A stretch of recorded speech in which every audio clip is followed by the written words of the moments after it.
Hello bachcho, let's read out the question first. The question says a cell E1 of EMF 6 volt and internal resistance 2 ohm is connected with another cell E2 of EMF 4 volt and internal resistance 8 ohm as shown in the figure.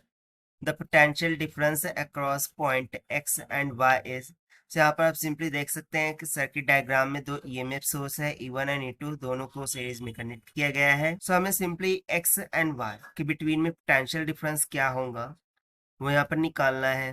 तो चलिए start करते हैं हम solution से, but before of its let's talk about the key concept which we are going question.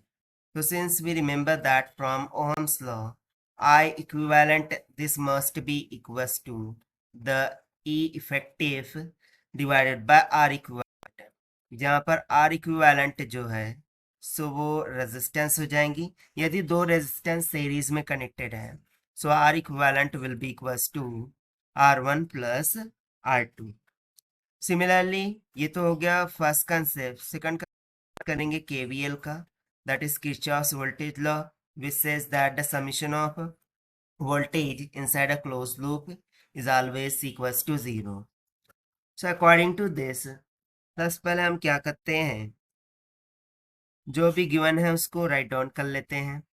तो देखिए EMF E1 ये हमें दे रखा है 6 वोल्ट की equal. Similarly EMF E2 4 volt की इक्वल।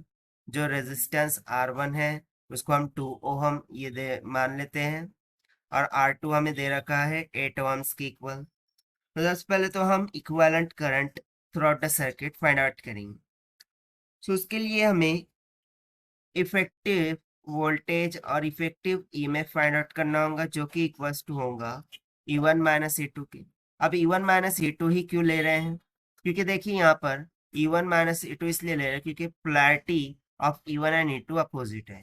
ये प्लस माइनस है तो ये माइनस प्लस है, इसीलिए हमें E1 माइनस E2 लेना होगा। So this will be equals to 6 volt minus 4 volt will comes out equals to 2 volt। उस तरीके से हम जो R इक्विवेलेंट है यानी कि इक्विवेलेंट रेजिस्टेंस को फाइंड कर लेंगे। सो दोनों रेजिस्टेंस सीरीज में कनेक्टेड हो जाएंगे। So simply by using the formula of resistance connected in series R1 plus R2, this will be equals to 2 ohms plus 8 ohms will comes out equals to 10 ohms। Now finally by using the formula of I equivalent current, this must be equals to E effective divided by R equivalent। So this will be equals to कितना हो जाएगा 2 volt divided by 10 ohm would comes out equals to 0.2 ampere। So ये तो हो गया हमारे पास effective और equivalent current, but हमें फाइंड क्या करना था, potential difference in between the points x and y। सो देखिए बिटवीन x एंड y क्या कनेक्टेड है, एक बैटरी कनेक्टेड है और ईएमएफ सोर्स कनेक्टेड है, जो कि हो जाएगा 4 वोल्ट एंड 8 ओम की इक्वल। ठीक है, और ये एक पॉइंट है x। सब मान लेते हैं कि x पॉइंट पर जो पोटेंशियल है वो Vx है, और y पॉइंट पर पोटेंशियल जो है वो Vy के इक्वल है। और इसमें से फ्लो होने वाला जो करंट है वो हमने जस्ट फाइंड आउट किया है 0.2 एम्पियर की। And now we will apply the KVL.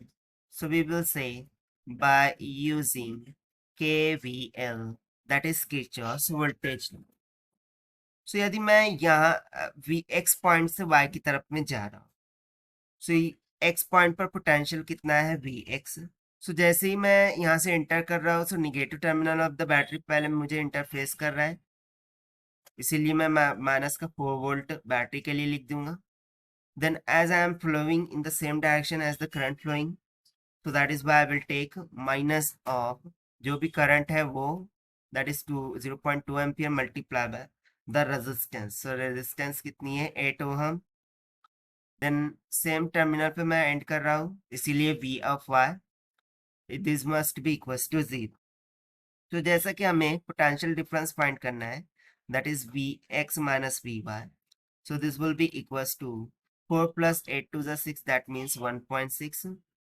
सो यदि मैं इसको ऐड अप कर दूं, सो Vx माइनस Vy, ये पोटेंशियल डिफरेंस यहाँ से कितना निकल के आ जाएगा 5.6 volt के equal, and therefore this is going to be the required answer to our question, that is the potential difference between point X and Y is 5.64.